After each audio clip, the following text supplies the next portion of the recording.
dogma. It can't be mine. But y'all, I had to do an internal clean of myself, and I had to get the fear out of me. I couldn't be trapped by dogma my whole entire life, which is living with the results of other people's thinking. So I cleaned my house. I cleaned my life.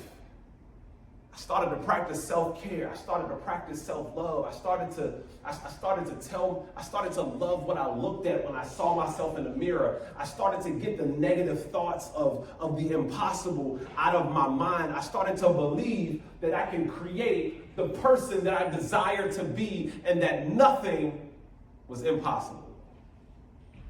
I started to say to myself, y'all, nothing is impossible. And then I started to see life change. I started to see my attitude change. And I didn't want to live my life that way. I was foolish enough to believe that anything was possible.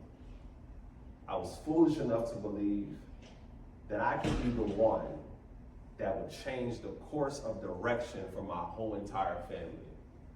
I was foolish enough to believe that I could be the first millionaire in my family. I was foolish enough to believe that I could start a family business. I could help out multiple people in my family. I could retire my mom successfully, who's worked for the government for over 35 plus years.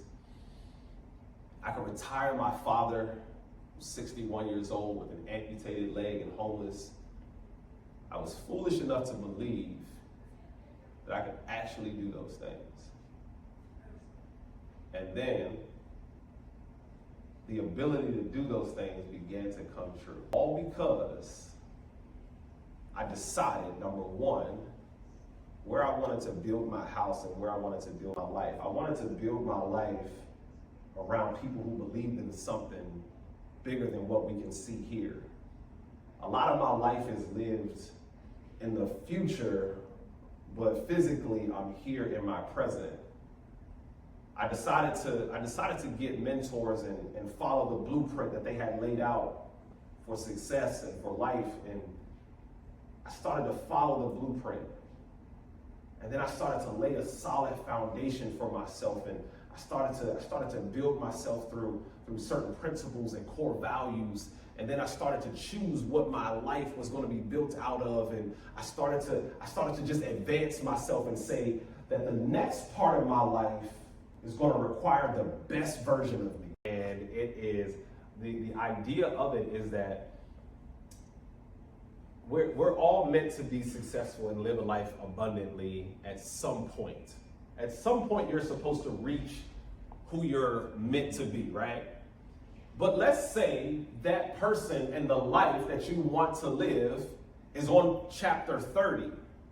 You know what most people do? Most people get to chapter 5 and go, hold on, wait, let me start this over. And then they go through the same things, and then they get to chapter 5 again. The hard part. Chapter 5 is where the hard stuff is.